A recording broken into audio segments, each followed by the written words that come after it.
Dites-moi, avez-vous déjà vu un empire s'effondrer en direct? Parce que c'est exactement ce qui est en train de se jouer sous nos yeux, et, croyez-moi, le rideau ne fait que se lever. Didi, ce magnate longtemps considéré comme intouchable, encaisse scandale sur scandale, et, surprise, les ondes de choc font trembler jusque dans le panthéon de la Soule. Oui, vous avez bien entendu, Aretha Franklin, la reine elle-même, se glisse à présent au cœur de la tourmente, escortée d'une Patti LaBelle qui vide son sac sans filtre, tandis que l'ombre de Clive Davis plane au-dessus de la mêlée. Tout est allégué, bien sûr, mais quand les langues se délient, les fondations craquent. Flashback, les soirées de haut vol qui faisaient vibrer Manhattan, ces rassemblements où s'entassaient rappeurs incendiaires, stars R&B, acteurs oscarisés, investisseurs au sourire carnassier, et quelques objectifs de caméras indiscrètes. À l'entrée, un tapis rouge aveuglant. Au fond, derrière les rideaux de velours, des coulisses plus sombres qu'un couloir de sous-sol. On chuchotait déjà que certains invités repartaient avec des secrets trop lourds pour leurs poches griffées. Mais quand le FBI, Homeland Security et la presse People finissent par fixer le même point, c'est que la rumeur s'est transformée en fumée, et que la fumée annonce peut-être l'incendie. Revenons à Patti LaBelle, la diva qu'on croyait cantonnée au refrain sucré surgit, micro à la main, voix posée mais regard électrique. Elle lâche un « je n'ai plus envie de me taire ». Instantanément, les réseaux s'enflamment. Et que révèle-t-elle? D'abord, l'image d'une Aretha fragile, accrochée à un agenda médical secret, luttant contre ses propres démons tout en acceptant des invitations très sélectes, trop sélectes, diront certains dans le cercle rapproché de Sean Combs. Pourquoi elle? Pourquoi ces soirées? Pourquoi cet entremetteur à la réputation sulfureuse qu'est Clive Davis? Patti n'énonce pas de certitude, elle distille des souvenirs, elle suggère. Elle voulait qu'on raconte sa version, glisse-t-elle. Sous-entendu, la version officielle, celle gravée sur les vinyles dorés, n'est qu'une moitié de vérité. Stop. Retour plus loin encore. Détroit, année 1950. Clarence Franklin, pasteur superstar, temple bondé le dimanche et fête lubrique la nuit. Cliché. Non, témoignages multiples, paroles rudes, silences gênés. On prétend que les bancs de l'église servaient de coulisses à des bacchanales prohibés. Ray Charles lui-même, pourtant roi des excès, aurait confié que ces gens-là étaient plus déjantés que moi. Ambiance. Imaginez la petite Aretha, 10-11 ans, absorbant cette confusion morale. Prière à midi, transgression à minuit.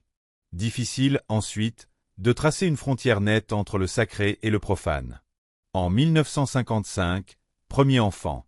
Elle n'a pas 13 ans. La paternité? Mystère. Certains jetteront le nom de son père, d'autres celui d'un camarade, d'autres encore celui d'une légende sous l'adulte, voire celui d'un homme marié de la paroisse. Au même âge, beaucoup apprennent leur table de multiplication. Aretha, elle, apprend la loi du silence. Quand, plus tard, Patti évoque la souffrance muette de son ami, on devine l'ampleur des cicatrices. Avance rapide, les 60s flamboyantes. Clive Davis, nouveau tsar de Columbia, repère, signe, propulse. Dans son carnet d'adresses, on lit Joan Baez, Janis Joplin, Bruce Springsteen, et bientôt Aretha, courtisée, choyée, mais jamais vraiment protégée. Les deals se scellent dans les salons privés, verres de cognac et sourires trop larges. La star, elle, multiplie les tubes, cache ses bleus, se réfugie dans la scène. Le fameux « respect » devient hymne planétaire, mais en coulisses les contrats sont si opaques qu'on pourrait y dissimuler des tomes entiers de secrets. Coupé. Début des années 2000. Didi règne sur Bad Boy Records, s'offre des jets, des yachts et des afters réputés freak-off. Portables interdits, rideaux à pay, portiers imposants. Ceux qui y pénètrent signent des armées de NDA. Pourtant, les clichés finissent toujours par fuir. On y voit Gégé Hillard, Pharrell en sueur, Naomi Campbell en robe fendue, et surprise, Aretha, silhouette auréolée de strass. La reine parmi les rois du chaos. Elle chante quelques mesures improvisées, l'assemblée se met à genoux, les caméras tournent, prétend-on. Officiellement, rien ne filtre, officieusement, les rushs dorment dans un coffre. Est-ce cela qui attire la curiosité du FBI? Possible. Car dès 1967, déjà, la bureau s'était entichée d'Aretha, la classant parmi les « black extrémistes » à surveiller. Ses concerts pour Martin Luther King, son aide financière à des activistes, ses refus de salles ségrégées, de quoi nourrir plus de 270 pages de dossiers. Ajoutez-y la fréquentation d'un Didi aujourd'hui sous enquête pour trafic présumé et coercition. Le palais fédéral allume ses néons. Mais pourquoi Patti LaBelle sort-elle ses confidences maintenant? Elle évoque la peur, l'angoisse d'emporter des vérités dans la tombe. Whitney Houston est déjà partie, Luther Vandross aussi, Aretha les a rejoints. Il reste des questions irrésolues, des bobines jamais développées. LaBelle laisse entendre qu'elle, et elle seule, pouvait encore transmettre le message. Elle m'a demandé de dire au monde qu'elle avait vu des choses, souffle Patti. Des choses qui, peut-être, expliquent ses longues rechutes, ses prises de poids, ses disparitions soudaines du circuit. À ce stade, on se demande, Aretha a-t-elle terminé comme moucharde involontaire? A-t-elle filmé par réflexe, tel un souvenir, et capturé des images compromettantes? Car la reine sortait rarement sans son appareil photo. Des heures de bobines inédites dorment-elles dans un grenier de Détroit? Si ces cassettes existent, lâche un ancien ingénieur du son sous couvert d'anonymat, elles valent plus que tout le catalogue Motown réuni. Rien que ça. Pendant ce temps, Didi, encadré par ses avocats en costard anthracite, nie en bloc. Combs n'a jamais abusé de personne, clame le communiqué.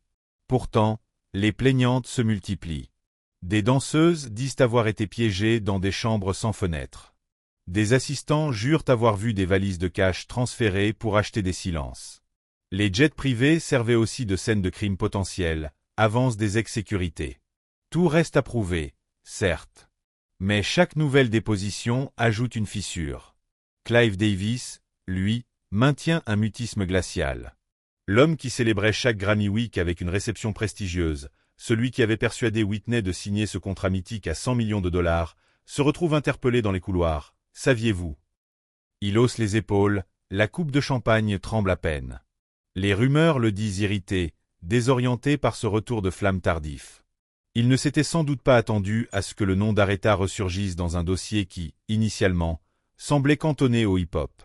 À présent, revenons à un détail capital, la santé vacillante d'Aretha vers 2010 à 2015. Officiellement, fatigue, problème mineur. Sous le manteau, diagnostic grave, traitement lourd, pronostic réservé. Si elle se savait condamnée, la reine aurait pu vouloir protéger son héritage musical, mais aussi gérer l'éventuel contenu explosif de ses archives personnelles. Aurait-elle tenté de négocier? De faire chanter? Ou, au contraire, de léguer des preuves pour laver son nom? Patti laisse planer le doute, et c'est pire qu'une affirmation nette, l'imaginaire s'emballe. Dans cette valse d'hypothèses, on oublie presque un acteur discret, la famille Franklin.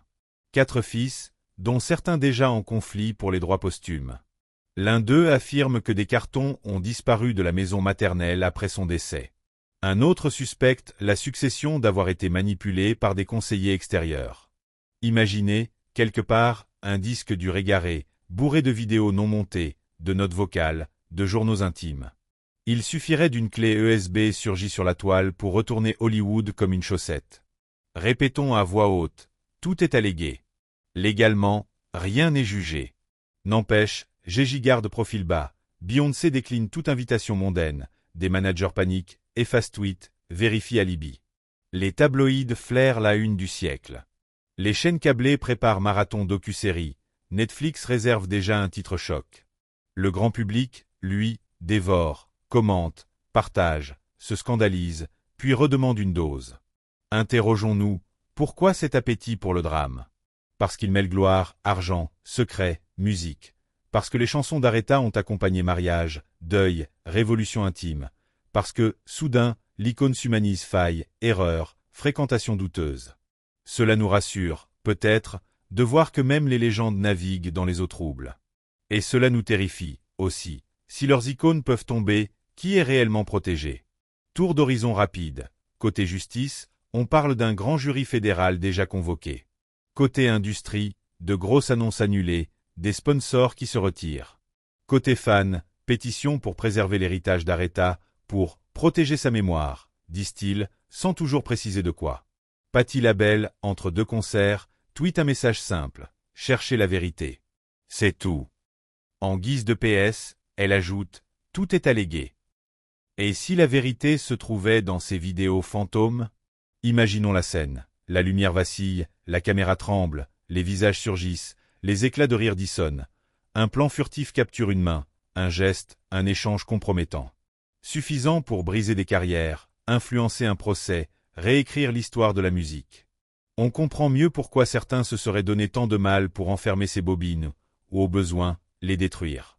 Pourtant, détruire une image n'efface pas le souvenir collectif. Les réseaux ont la mémoire longue.